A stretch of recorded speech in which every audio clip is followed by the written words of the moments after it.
We start hour two of the show and rapid fire along with Jesse Stiers. I'm Sean Stiers. We've got a lot of Notre Dame football questions that we're going to get into and some other topics as well, like we always do in rapid fire. We are all encompassing.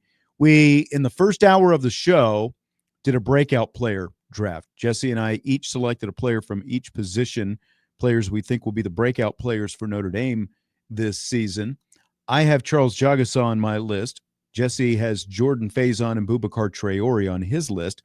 Bubs in the YouTube chat on the Irish Breakdown YouTube channel says that he thinks that those guys are ineligible. Outbound agrees. He thinks they have all broken out. They just haven't been healthy all year. I mean, can you include Charles Jagasaw, a guy who has played in 4 career games, as someone who has broken out? Just because he played well in 4 games, I think he's completely eligible for this. And the way I looked at Faison is, I mean, he missed time last season, and he in his career he has 49 combined receptions and 650-ish yards and 5 touchdowns. So. Right. If Jordan Faison goes for 1,000 yards and 5 touchdowns, I would consider that a breakout season this season. I agree. I think that Jordan Faison had what you could consider, as I mentioned when we were doing it, a breakout moment because of the Sun Bowl, but we haven't seen him. Injuries are part of the game, just like with Charles Jagasaw. Like you're trying to say that Jagasaw is ineligible because he played, in a couple games in the playoff last year. But we haven't seen enough. He didn't get any All-American honors. He didn't get any postseason honors because of his play. He played exceptionally well, especially for a guy who was out for most of the season. I just don't think he's broken out. And Boubacar Traore, again, like this is a guy with 13 career tackles. To his credit, 13 career tackles. I don't think we can say Boubacar has broken out at this point. He has 3 career tackles, 13 career, 13. I'm saying this wrong. 13 career tackles, 3 career sacks. To his credit. To me, a breakout player is someone who plays at a consistent level the entire season. Right, at a consistently high level. I think that I think that because of the fact that they have had to go through those injuries, that's what held them back from breaking out already. But because of the injuries, I don't think that they've broken out yet. So that's why we made them eligible for the list. I mean, it's splitting hairs ultimately anyway, right? Let me ask you this as we start off rapid fire, Jesse. Other than quarterback, who's the most intriguing Notre Dame player going into fall training camp this week? I'm honestly going to say Malachi Fields, to be honest with you, because I think Notre Dame needs to have a legit passing game this season. I think there's an expectation for Jaden Greathouse, but I think Malachi Fields is the X game when you're talking, or the X kind of factor when you're talking about the offensive side of the ball and really getting going in the passing game. He's got a great NFL draft profile. A lot of people have him on his big board, but what can Notre Dame do to utilize him on the offensive side of the ball? CJ Carr has to throw the ball to more than one person. We know that the passing game has to open up more in order for Notre Dame to be, more dynamic, more versatile on the offensive side of the ball, less one-dimensional like they were last season. So I think everyone obviously is going to be talking about Greathouse. I think there is obviously talk about Fields as well, but I think if Fields plays at a high level, that's what ultimately, because he's a bigger, imposing, physical wide receiver, right? You need a guy who can actually go up, high point a ball, and get you a big first down or a big touchdown down the field. Yeah, win the 50-50 battles. So for me, it's got to be Malachi Fields. I think that's a good answer. I'm going to give you one for each side of the ball. I'm going to start with the defense. And to me, it's Tay Johnson because of the emergence that he had in the spring. So the intrigue for me is this guy legit? Is he going to find himself in the thick of this battle truly, at safety for legit playing time at safety specifically? Is that going to happen for Tay Johnson early in the season? Or are we going to see that in whatever glimpses that we get during training camps. That's my defensive guy. My offensive guy, you mentioned in your Malachi Fields, and I like your explanation for why Malachi Fields, because between the difference in the kind of quarterback you're going to have pulling the trigger this year, it plays so well to a guy like him. But you know who else it plays very well to is a guy like Jaden Greathouse. Because look, if this is truly going to take off and be a downfield offense, and and not just a minor complement to a power running game, you're going to need more than one guy. And like, none of us really talked about Jaden Greathouse as a breakout player candidate. He does feel much more like a guy who has broken out. But again, that's largely due to the way he closed last season. So the question now is the way he closed last season going to transfer over to the start of this season? Because we've all seen, the one-time flash in the pans, but because of the quarterback, because you have that boundary presence with a guy like Malachi Fields, and you've got a guy with the skill set of Jaden Greathouse, that's what makes Greathouse such an intriguing figure to me. Is he going to continue that? And, because if you have at least two of those guys firing on those kind of cylinders, it's going to be a really scary offense that Notre Dame is going to have this season. So I don't want to be left out on the extra credit. Jason Onye would be my defensive guy. Okay. I think they need a defensive tackle to step up. He's had ups and downs. He can't play consistent. We know the talent is there. We know the physicality is there. He's even added weight onto his frame from what you've told me. So I just think they need to have a dude at defensive tackle. I think they have a lot of talent on the ends. They have obviously their double team eater and Gabriel Rubio, but I think Onye needs to show that he can be a consistent guy every game for them. And I think what would ultimately take that defensive line to another level if he can play really well. Concur.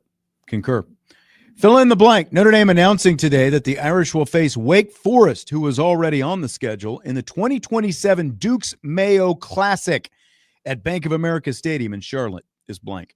It's disgustingly fun.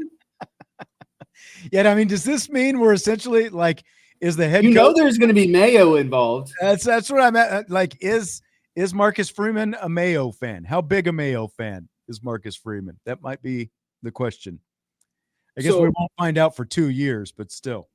The reason why I say this is interesting and fun is because, yes, it's Wake Forest and it's the Dukes Mayo Classic or whatever, but they're still playing at Bank of America Stadium. I like when they play at NFL venues. Yep. And if I'm not wrong, that might be – I know Charlotte is – or the Panthers are doing a lot of renovations on their facilities right now. So I think Notre Dame by 2027 could have the opportunity to be playing in some of those new state-of-the-art facilities, or at least utilizing practice fields, or whatever it might be. So I think that's a factor in this as well. I think that goes a long way for recruits, being able to play at NFL venues, to get the exposure out on the East Coast. Like, those things this is strategic. They're not just playing at this venue for no reason. Yes, it's Wake Forest, but there's still kind of rhyme and reason behind it. And for that reason, that's where the intrigue comes from me, because I like when they play at these kind of venues. Yeah, like DJ is saying yawn in the YouTube chat. Yeah, it is Wake Forest. There are currently only 7 games on the 2027 slate for Notre Dame right now. They still have almost half a schedule to fill out. Now, again, that was already on there, but as of right now, so you already had Wake, Purdue, Michigan State, Georgia Tech, Virginia Tech, Clemson, Navy, and then Wake Forest. They've only got 4 ACC teams. I'll be curious to see if any more ACC teams get added and, what exactly happens there. But it does at least make things a little more fun. The fact that you're going to play at an NFL stadium, the fact that they're calling it the Dukes Mayo Classic.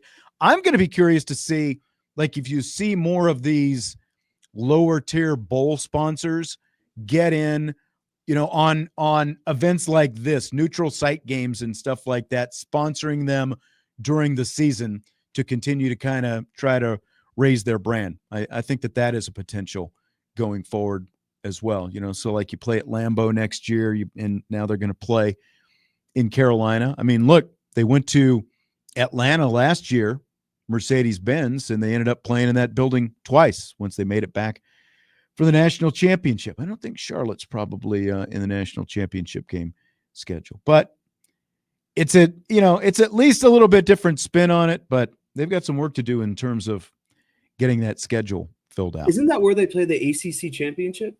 Yes, they have before. I think they've they're in Jacksonville. I think they've played it in both of those two places predominantly, but in Charlotte quite a bit, it seems like. But it is, I agree with what you're saying about the NFL stadiums and, the neutral sites and stuff like that. The fact that Notre Dame gets to a lot of those places with regularity, I think that does mean quite a bit as far as recruiting and stuff like that. Fill in the blank. As of today, Notre Dame's scheduling agreement with the ACC is blank. Getting the job done. It might not be sexy. It might not be overly intriguing at times, but I posted this on the on X. I can't remember. I was going on a Penn State rant. It was either Saturday morning or Friday morning, but James Franklin wants to ring the bell about how Notre Dame needs to play in a conference and all these things, and it's like, okay, let's do a schedule breakdown, right? Penn State has like FIU, Villanova, and some other FCS team, and then they have 9 Big Ten teams. You look at Notre Dame's schedule, you got 5 ACC, 2 SEC, 2 Big Ten, Boston College, who's an independent, and Navy, a triple option team that you just don't want to play every year, right? So at the end of the day, you can ring the bell that, yes, they play 9 Big Ten games, but I would argue that Notre Dame, not in a conference, plays a much more tougher schedule than what Penn State is going to do this year. And it's on the backbone of knowing that you're playing 5 ACC teams. And while, again, they might not be the best, it might not be the sexiest year in and year out, but it's better than an FCS. It's better than Ball State. It's better than Tennessee State. So at the end of the day, it gets the job done, and I would rather than do that than succumb to playing some lower tier teams.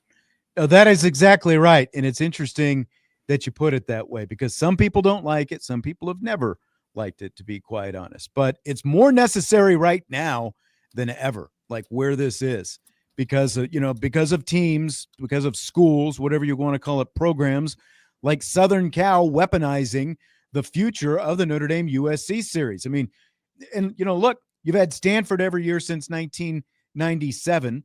And even, like you subtract a couple years and go back even farther than that, the series with Stanford, and you've got Southern Cal every year since 1925, with the exception of a handful of years, a couple for World War II, and of course the COVID season. They've been pillars on the schedule. Like you could actually count on them, but you're not going to be able to count on them, at least as of right now. Curt Cignetti, to your point, Curt Cignetti can pat himself on the back for playing Indiana State, Kennesaw State, and Old Dominion. Penn State plays Villanova and Florida International. Okay, they act like they're challenging themselves. Notre Dame has played only one FCS team ever. Tennessee State, obviously, a couple of years ago when they came back from Ireland. Penn State and Indiana are each going to play 2 this year alone. And as of now, Notre Dame is in solid shape for future schedules. We just talked about how they only have 7 teams on the schedule for 2027 as of right now. This ACC agreement is necessary, and it's more necessary probably now than ever because of all this stuff that's going on in the Big Ten and because of the uncertainty they're creating. But, like if USC is willing to back out of a 100-year-old rivalry, what's stopping anyone else? That's exactly it. All bets are off. Like you don't know what's going to happen in the future. And again, like as of now, yeah, they've got some nice, series home and home set with schools like Texas and Alabama and, some others as well in the future. And you've got the big long series with Clemson as well, but you just don't know what's going to happen. So like you might not always like this ACC arrangement, but it is right now, it's a big benefit to know that you're going to have, 4 to 6, on average it's 5, but 4 to 6 opponents lined up every year. Power 5. Yeah, that's right. And you can't control who's good in that group. Like Miami's on the schedule. Florida State was supposed to be on the schedule. Like, your job is to schedule and make sure you have the big quality opponents on the schedule. What they turn out to be in that given year is on them. So, again, I think Notre Dame does a master class in scheduling, and I have to kind of amend what I said. Boston College is also in the ACC, so you have 6 ACC teams, 2 SEC, 2 Big Ten, and then the Group of 5 champion from last year. That's a solid schedule, diverse schedule, if you ask me. I agree. Don't blame me, says he's calling me out on what I said about Dukes and raising their brand. He says, Dukes is the best commercial mayo, and I grew up on Best Foods /Hellman's. I don't know about Best Foods. That sounds like the generic brand you get at whatever grocery store you happen to go to. I'm not a mayo person. I was going to say, you got to preface with, this guy hates mayo. You are asking the wrong person about the quality of mayo. But I will tell you this. I had never heard of Dukes until this bowl game, whenever it started a few years back, and they started dumping mayo all over people. It sounds like, I think it's it's down there in Charlotte. That's where they play the Dukes Mayo Bowl in Charlotte. It sounds like a Southern brand. So, like, I've been to the South, but being someone that doesn't eat, I don't partake in mayo at all. It was disgusting. Growing up, my dad's parents were from the South. And so we would go to their house and it's like, hey, a BLT sandwich. Yeah. Or a turkey sandwich. And they would slather that stuff in mayo. And I would just look at it like, what am I going to do with this? And I would have to try to scrape it off, and I'd go get the mustard, and I'd have to try to disguise the fact that there was ever disgusting mayo touching any of my fine proteins or vegetables on the sandwich. So not a mayo guy. 2 things. Miracle Whip, completely off the table. That is where I will draw the line. If I'm going to eat mayo, it's got to be real mayo. And I need someone in the chat to tell me what this blue plate mayo is. I follow this guy on Instagram. He's from Louisiana, and he's always talking about blue plate mayo. I'm like, what is the difference? Is that Hellman's? Is that Duke's? So if anyone knows, please let me know. Blue plate mayo. Don't blame me, says that Duke's is Southern. So there you go. Like I said, I'd never heard of them before the Duke's Mayo Bowl. So case in point, raising their brand, right? Sportsman Philly 22 came in late in the live YouTube stream, and he says, why haven't we mentioned Healy from Ireland winning the Tour de France Combativity Award, 9th place overall? He won a stage and came in 2nd as well. Okay, there you go. We just mentioned it. I have no idea. You don't follow the Tour de France? Since all the Americans became cheaters, it's been a while since I followed the Tour de France. Like, the only time the Americans could win, apparently, I guess Greg LeMond. You can go back to LeMond. He won, but since Armstrong and Landis and all that kind of stuff, it hasn't been quite the same. A lot of people in the chat are concerned about your consumption of macaroni salad, potato salad, coleslaw because of your lack of intrigue in mayo. So where do you draw the line? I'm not a macaroni salad person. No, I will eat some potato salad, but it has to be mustard-based potato salad. Like that's where it goes. And if it's mostly mayo and someone has it and I'm really in the mood, I will go grab the mustard and I will squeeze the mustard in and I will mix it up and eat it that way. So, little baked beans, some barbecue potato chips, that kind of stuff. That's typically, I'm corn on the cob. Like, me, I'm much more about the proteins than I am the sides when it comes to a cookout. Yeah. The cookouts, the grills. So yeah. Not in on any of that.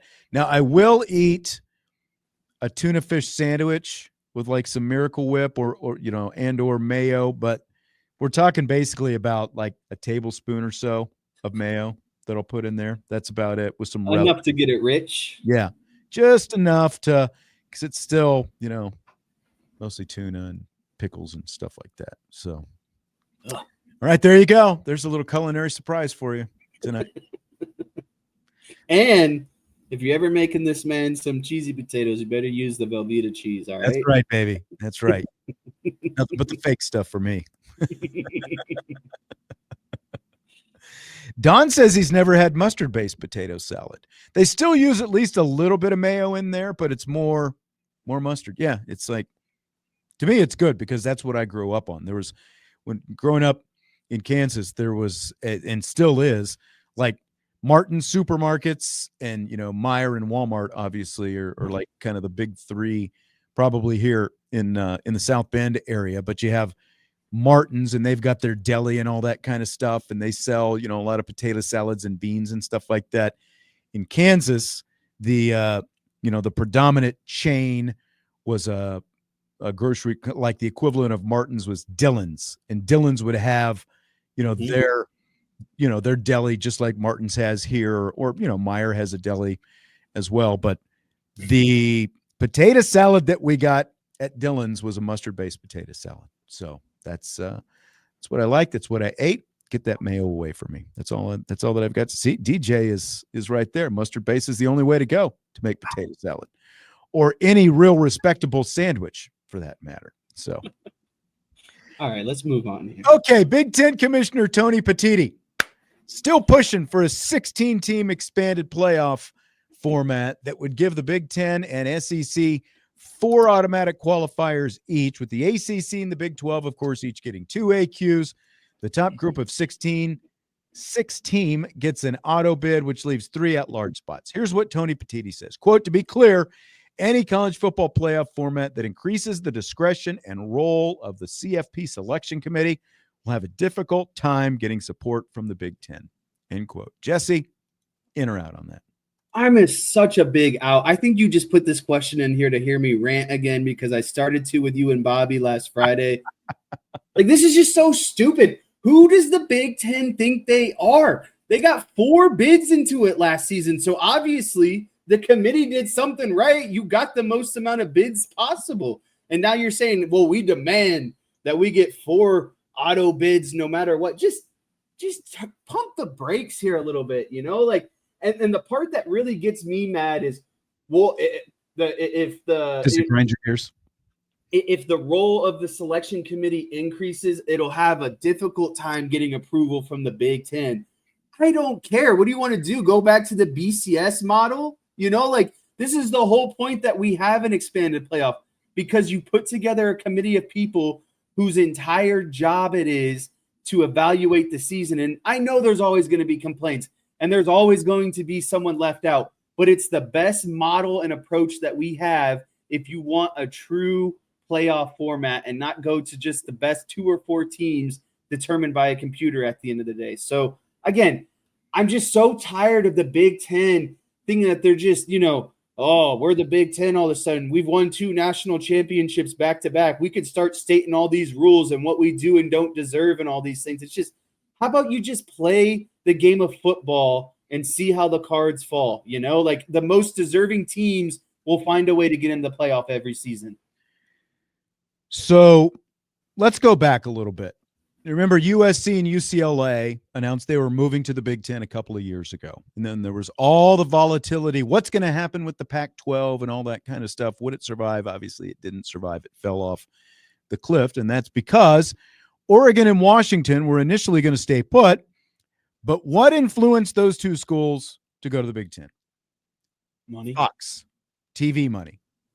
All the TV revenue that came from Fox. All this money that they're shelling out. Fox's influence on the Big Ten and its decisions probably greater than any third party in college sports right now.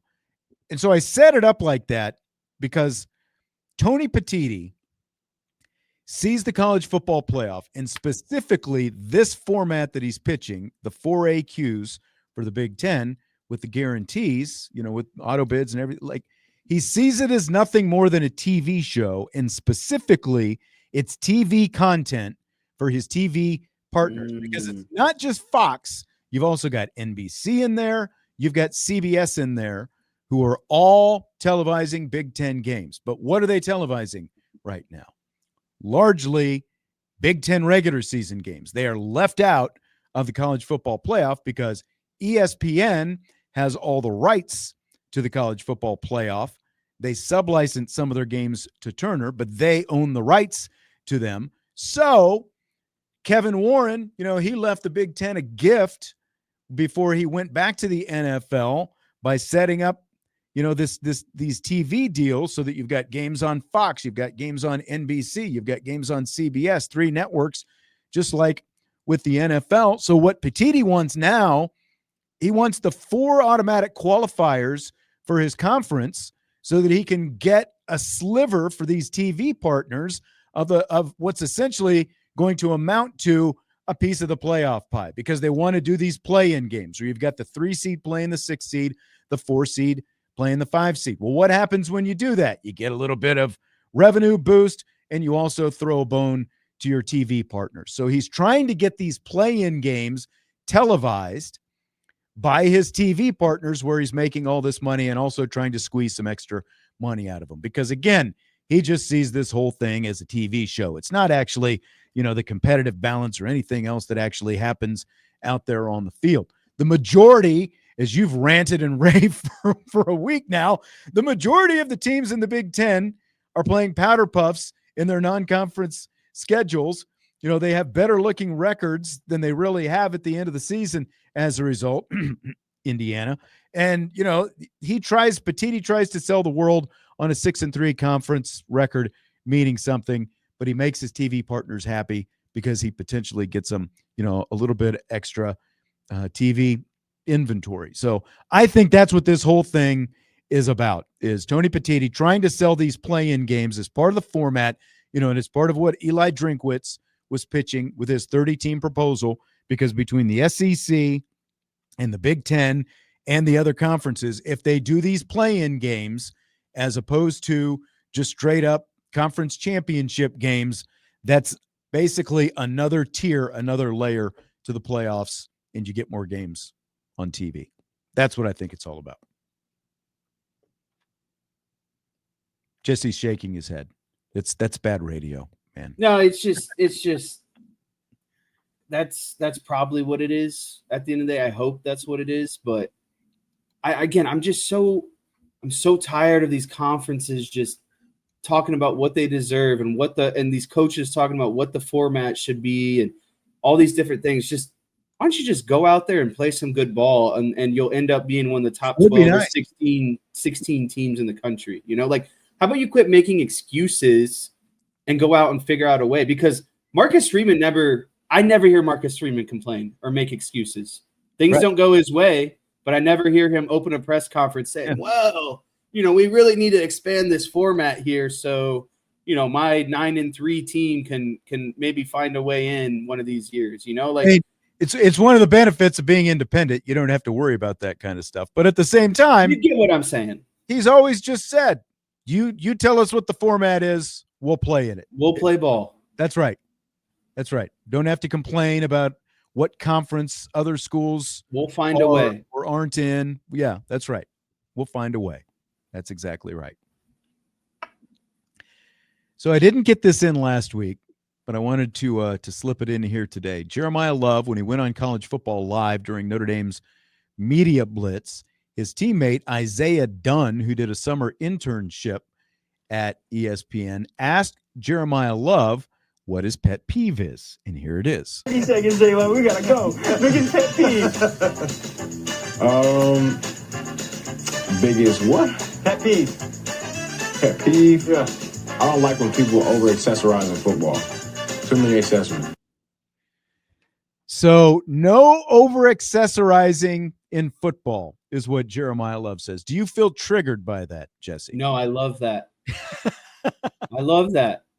I don't need to see your 3 chains and your earrings and, like the way I think about this. Do you ever seen Ellie De La Cruz play? He's got like three, the thing on the top 3 buttons unbuttoned. 3 buttons unbuttoned. He's got an arm sleeve, wristbands that are all neon, cleats that are neon, like just decked out. And I have more empathy because they're professional players, right? You can do what you want. But at the college level, just put on the gear and play, like what we don't need all these, like I said, the necklaces. I've even seen guys wearing the Apple watches before. Like, I think you put on your cleats, your socks, your pants, your jersey, maybe a sleeve, maybe a wristband, and then you go play. Like I was never a guy who was wearing super flashy stuff. Maybe I taped up my ankles and wore some gloves and stuff like that. But again, I wasn't out there with bling or anything on.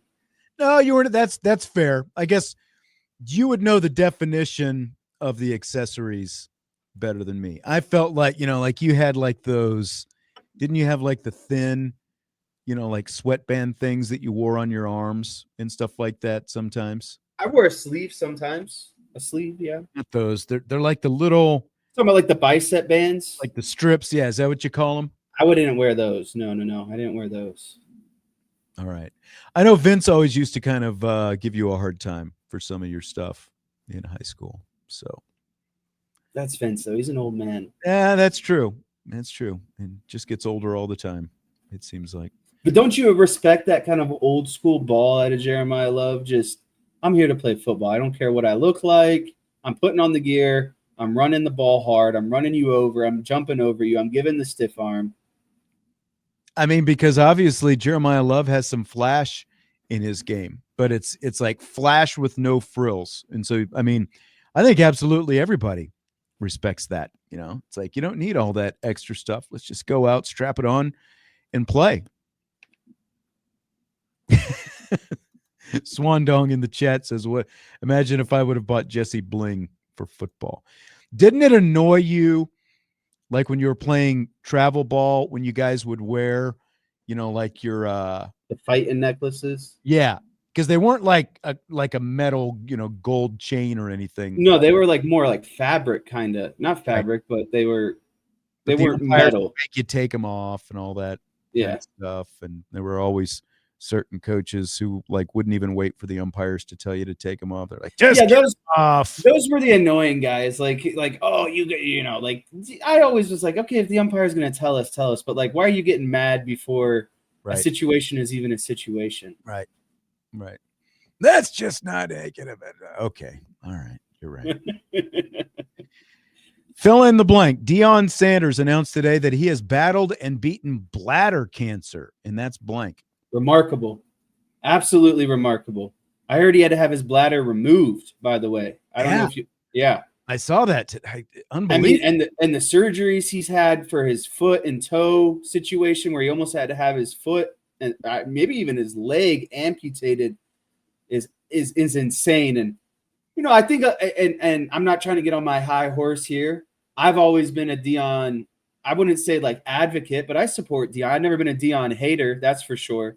But I think that there are some people who need to kind of maybe take back some stuff they said about Deion Sanders, that it's all about him and his family and, calling out Vince right now? And Shador and Shiloh and that sort of stuff. I mean, the man has had 21 surgeries on his foot alone since 2021.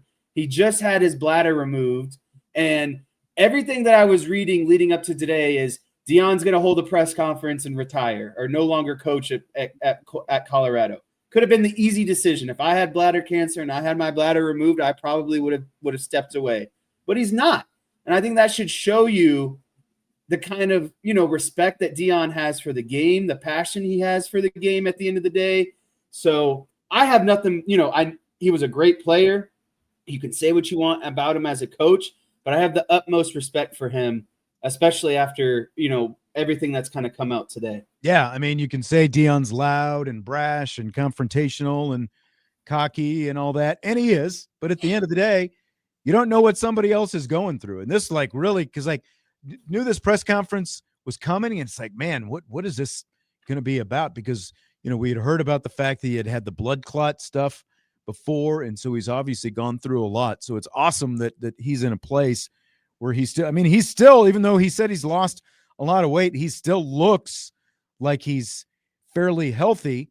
And, after going through all this stuff the last couple of years. And there's a great story that I saw this afternoon right before I came in on The Athletic that Bruce Feldman wrote about. There was a student reporter from UCF last season. UCF played Colorado.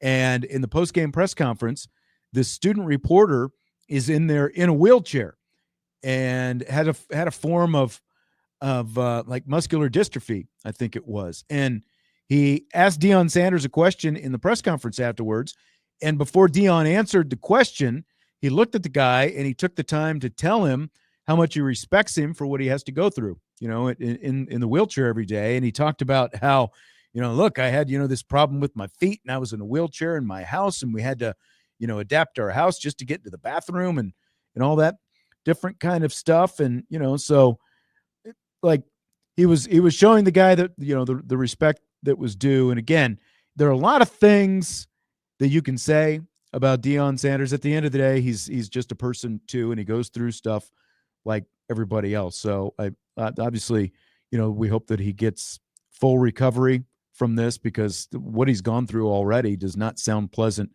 at all, to be, to go through it and also, be there for your kids and support them. And he said he didn't tell his kids everything that was going on, like Shiloh and Shadur, so they could focus on making the, NFL training camps and making the team and all that kind of stuff. So very, it's a lot to go through. And so hopefully that he is in a better place very soon. My thing is anyone who reported on, or we're just assuming he was going to quit, and then he comes out today and says, yeah, I had my bladder removed and I'm not quitting. Like, come on, can we at least give the guy the benefit of the doubt now? Why do we have to why do we have to expect the worst of Deion and his intentions? Why can't we expect the most and the best of Deion's intentions until he shows us otherwise, maybe? Right.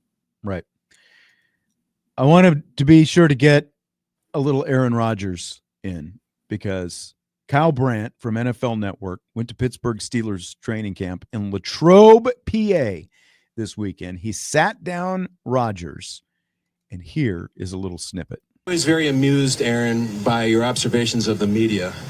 Okay? Everybody's going to get a little squirrely now. Someone had a nuclear take on you. Terry Bradshaw, number 12 from the Steelers. Terry Bradshaw says, Rodgers to the Steelers. I wrote it down because I want to get it right. It's a joke. Stay in California, chew on bark, and whisper to the gods. Well, I whisper to the gods every single day. Damn right. I've known Terry for a long time, okay. being a part of Fox. Terry's a legend. He's an absolute legend. He won 4 Super Bowls. He's had a legendary career in the media. But Terry, like a lot of people, doesn't know me. And so he's got an idea of what he thinks about me based on what I've done, the documentary, what I've said, Darkness Retreat, whatever the hell you want to talk about. I'd love to get to know Terry on a deeper level. And I feel like if he gave me a chance to get to know him, then we'd have a good friendship, because for me, I have nothing but the utmost amount of respect and deference for what the greats have done, because they laid the foundation for us to be able to play in this great game, to be paid like kings, and to carry on the tradition of excellence that guys like the Bradshaws of the world in the 70s and Bart Starr in the 60s and Lombardi and Joe Montana and Steve Young and Troy Aikman and Brett Favre and all the greats that have been over, Tom Brady, we're standing on the backs of those guys, and it's because of how they played and how they carried themselves that we're able to have this opportunity to still play this great game, to get paid really well, to set ourselves up for our future. So I'd love to get to know Terry on a deeper level if he's open to it, and maybe we can go chew some bark or whatever the hell he's talking about together. All right, so maybe they can go chew some bark or whatever. Are you ready to chew some bark, Jess? I'm not ready to chew some bark, but, I have to say, this is probably my favorite Aaron Rodgers clip. I thought he was actually down to earth and human for once. I thought so as well. I was actually fairly, he didn't just come out taking shots at Terry Bradshaw, like they've both won Super Bowls. Obviously, Bradshaw has won more, but he was actually pretty engaging, pretty, he obviously worked his humor in there. And he sounded, there was another part of the interview where Brandt asked him about the fact that, he just got married recently, which he dropped, like a month or so ago, came out of the blue, that he just got married. Maybe like this Aaron Rodgers is a different Aaron Rodgers post nuptial. Listen, I don't know. Take him for 4,000 passing yards this season. Do it. Signing it up right now. Do it. It was just, I've never heard him just speak in that kind of tone before. He was just like, maybe he was still off the ayahuasca from his morning dose. I don't know what was going on, but like to hear him basically say, yeah, like I heard what he said and that's unfortunate, but I'd like to sit down and talk to him about it. And I actually want to thank him because without him, I wouldn't be a quarterback today. Like he shaped the NFL for quarterbacks like me, set the league up.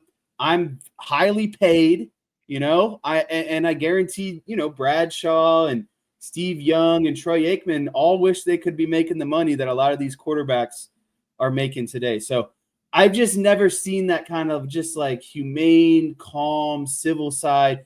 Really just not arrogant Aaron Rodgers 24/7, that he knows everything and he's better than everyone and he's up there preaching the gospel and all these things. So. He has done a good job excelling in the attention economy. Like it's just felt like these last few years with the McAfee interviews, and Swandong is saying Rogan interviews. I didn't realize he did Rogan interviews. It's mostly the McAfee interviews, that kind of get amplified.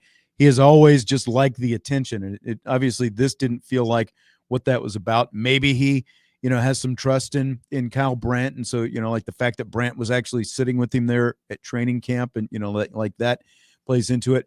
I'll tell you this: like Terry Bradshaw, I could not stand Terry Bradshaw when he was a player for what I think are obvious reasons, because like we're sitting here, we're wearing our Cowboys gear. I grew up in the era Super Bowl 10, the freaking touchdown, the acrobatic, great. And the acrobatic touchdown pass to Lynn Swann, great, played in eternity with Lynn Swann making that catch against the Cowboys. Super Bowl 13, beating the Cowboys again. And they win a total of 4 Super Bowls. And like, he was like in his 20s, but he was bald and he had teeth. It's like, what he just looked so annoying. And the fact that he played for the Steelers and, crushed, like my team's spirits in the Super Bowl 2 different times. I couldn't stand him for a long time, but once he went on TV, I actually, like, you get to see his personality.